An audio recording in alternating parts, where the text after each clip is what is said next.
Bismillahirrahmanirrahim. Assalamualaikum warahmatullahi wabarakatuh. Pada kesempatan ini kita akan membahas tentang molekul-molekul yang besar yang biasanya disebut dengan istilah makromolekul. Salah satunya adalah polimer. Polimer ini bukan barang yang asing bagi kita karena memang sangat dekat dengan kehidupan kita sehari-hari. Apa sih artinya polimer? Poli itu artinya banyak. Mer diambil dari kata meros, artinya bagian. Jadi, polimer itu merupakan suatu molekul raksasa yang terbentuk dari banyak bagian-bagian yang kita sebut istilahnya dengan monomer. Mono itu artinya satu, jadi satu bagian. Kalau monomer-monomer ini berangkai secara berulang akan membentuk suatu molekul raksasa. Ini yang kita sebut dengan istilah polimer. Polimer itu bisa kita lihat dari prosesnya atau proses terbentuknya itu dibagi menjadi dua jenis. Ada yang disebut dengan polimer adisi, ada yang disebut dengan polimer kondensasi. Adisi artinya penambahan. Berarti konsepnya sama seperti reaksi adisi atau reaksi pada senyawa karbon, yaitu reaksi yang terjadi pada suatu senyawa yang memiliki ikatan rangkap. Jadi di sini ciri dari suatu polimer yang mengalami reaksi adisi adalah dia memiliki ikatan rangkap. Nah, kalau polimer kondensasi berarti nanti pada proses pembentukannya melalui reaksi kondensasi. Kondensasi itu berarti membentuk molekul-molekul air atau molekul-molekul kecil lainnya. Nah, bagaimana kalau misalnya dilihat dari monomer pembentuknya? Ada dua jenis yang disebut dengan homopolimer. Homo itu artinya sama, dan copolimer artinya monomernya berbeda. Jadi kalau monomernya sama kemudian berangkai berulang-ulang, maka kita sebut ia dengan homopolimer. Tapi kalau misalnya monomernya berbeda kemudian dia berangkai, maka kita sebut dia berasal dari suatu copolimer. Oke, polimer ini bahasa latinnya poli dan meros ya. Ada banyak bagian yang saling berikatan dari molekul kecil, kita sebut dengan monomer atau monos itu artinya satu, menjadi molekul raksasa. Ini salah satu contoh dari polimer alam yaitu selulosa. Contoh dari polimer-polimer yang lain ini ada kantong plastik ya, nggak jauh dari kehidupan kita. Ini kita sebut dengan polietilen. Jadi setiap nama dari suatu polimer depannya ada kata poli. Nah, monomernya mana? Berarti monomernya adalah kata setelah kata poli tadi. Maka polietilena disebut polimer, monomernya adalah etilena. Nah, demikian juga dengan polivinil klorida. Kita tahu ada paralon ya di rumah ya, atau piringan hitam. Itu terbuat dari PVC. PVC ini adalah singkatan poli, V-nya vinil, C-nya klorida. Monomernya apa? Berarti monomernya adalah, oke betul ya, vinil klorida. Politetrafluoroetilen yang biasa kita sebut dengan istilah teflon atau anti lengket. Maka monomernya adalah tetrafluoroetilena. Oke. Ini penggolongan polimer. Ada yang disebut dengan polimer alami, berarti dia sumbernya dari alam langsung. Ada sintetis atau buatan. Untuk yang buatan ini biasanya berupa plastik-plastik ya. Tapi kalau yang berbentuk alami ini banyak kita temukan langsung di dalam tumbuhan, di dalam tubuh kita, bahkan pokoknya di dalam makhluk hidup. Untuk cara pembuatannya maka digolongkan menjadi polimer adisi dan polimer kondensasi. Tapi kalau berdasarkan reaksi terhadap kalor, maka ada yang disebut dengan polimer termoplastik atau Bila dipanaskan, melunak dan dapat dibentuk dengan bantuan ditekan, ya. Ada juga polimer termoset.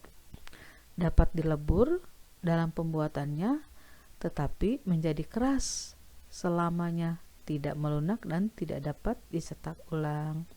Oke, kamu bisa cari di dalam sekitar kalian yang mana sih yang termoplastik, mana sih yang termoset.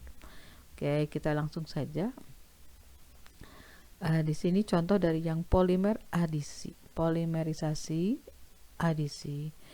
Di sini cirinya adalah dia memiliki ikatan rangkap 2. Contohnya adalah pembentukan PVC atau polivinil klorida. Satu monomernya kita sebut dengan vinil klorida.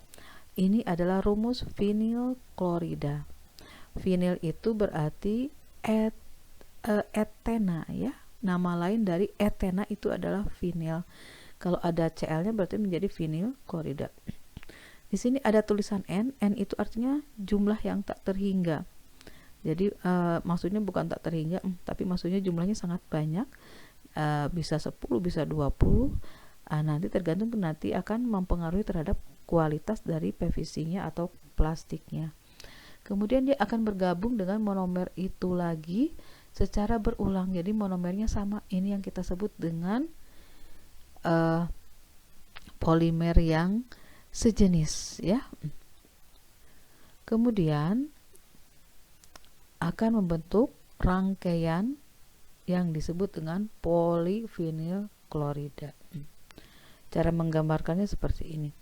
Kemudian ini adalah polimer kondensasi.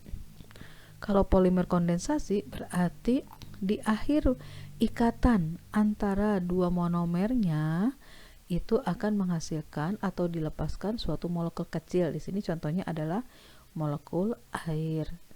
Berarti bisa kamu bedakan di sini antara adisi dan kondensasi seperti apa. Nah, ikatan rangkap yang dimaksud di sini adalah harus pada ikatan rangkap antara C dengan C, ya. Kalau di sini kan ada C dengan O, ini bukan ikatan rangkap yang akan menghasilkan polimer adisi. Nah, kemudian ada homopolimer. Homo itu artinya sama, sejenis. Seperti PVC ini, berarti yang berikatan adalah monomer-monomer yang sama. Berarti kita sebut dengan homopolimer. Demikian juga dengan pembentukan polistirena. Nah, kalau kopolimer berarti dua monomernya berbeda. Ini contohnya pembentukan nilon 6,6. Nilon ini adalah salah satu dari polimer sintetis. Demikian juga ini pembentukan styrofoam, ya.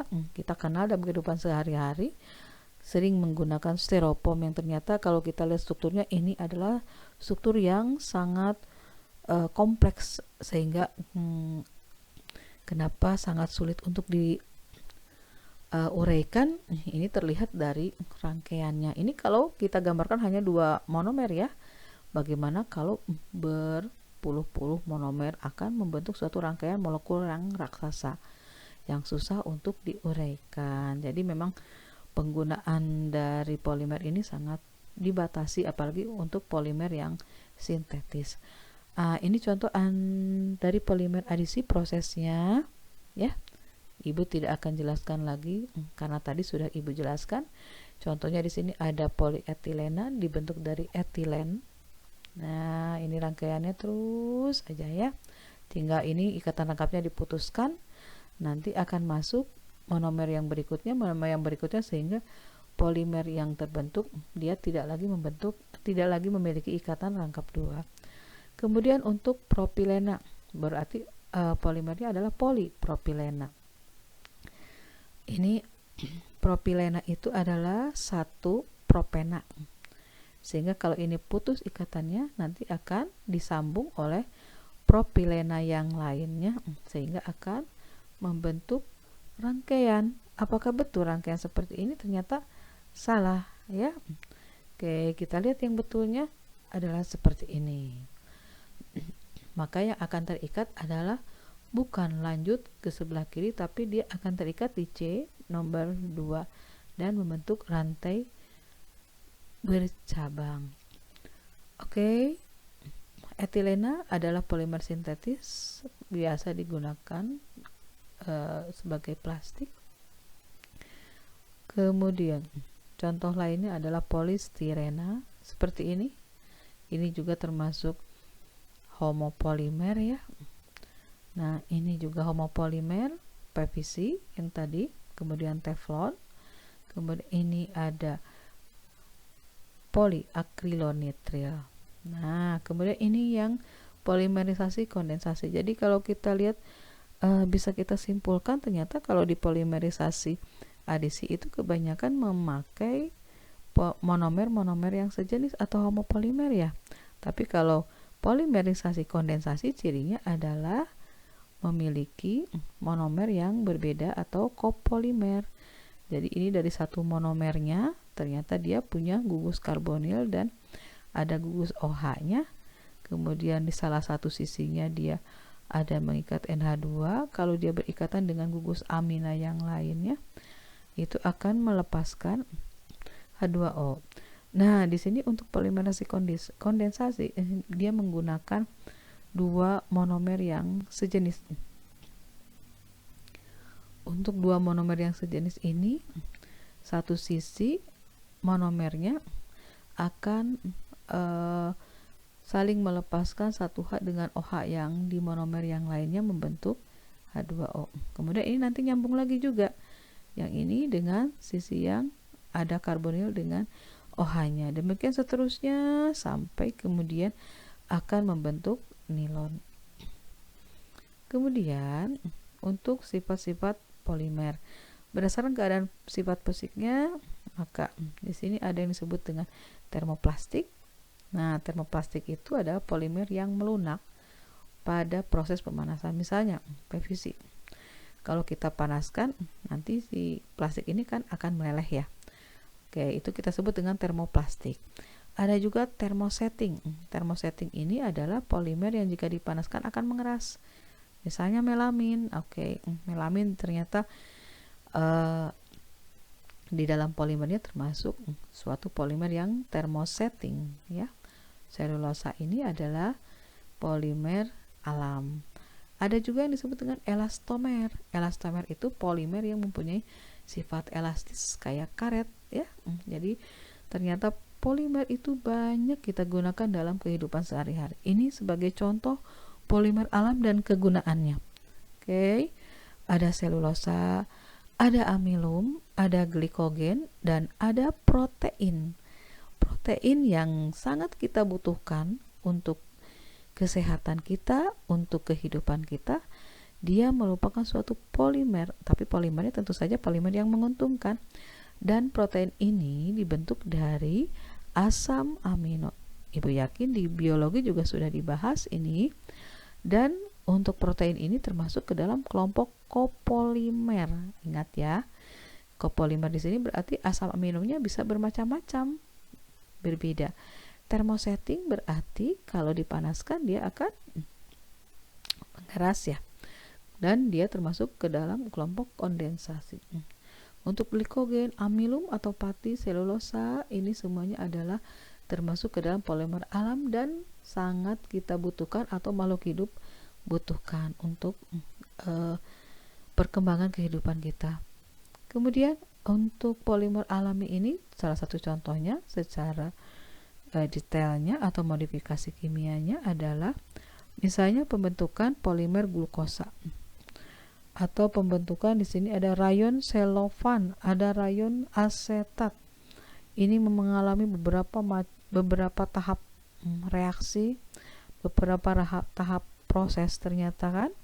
HNO, jadi kalau selulosa kita tambah dengan HNO3 tambah dengan kamfor tambah dengan alkohol akan menghasilkan seluloid. Tapi kalau selulosa ini kita tambah NaOH ditambah CS2 akan menghasilkan selulosa santat, dan jika diekstrasi itu akan menghasilkan rayon selofan. Nah, bagaimana kalau misalnya ditambah dengan anhidrid asetat, kemudian dia akan menghasilkan ester asetat. Setelah itu dilarutkan dalam aseton, kemudian diekstrasi lewat spinneret, maka akan menghasilkan rayon asetat. Oke, ini cukup panjangnya pembuatannya untuk menghasilkan suatu rayon. Rayon itu bahan pakaian yang sering kita gunakan dan sangat nyaman kalau kita gunakan ya. Oke, kita lanjut. Ini adalah contoh polimer yang sintetis dan memang kita gunakan walaupun banyak juga efek sampingnya ya kalau kita gunakan terus-menerus. Ini semuanya adalah berupa jenis-jenis plastik atau pipa-pipa yang terbuat dari plastik dan seterusnya. Nah, oke. Ada banyak hal yang positif dan negatif di dunia ini.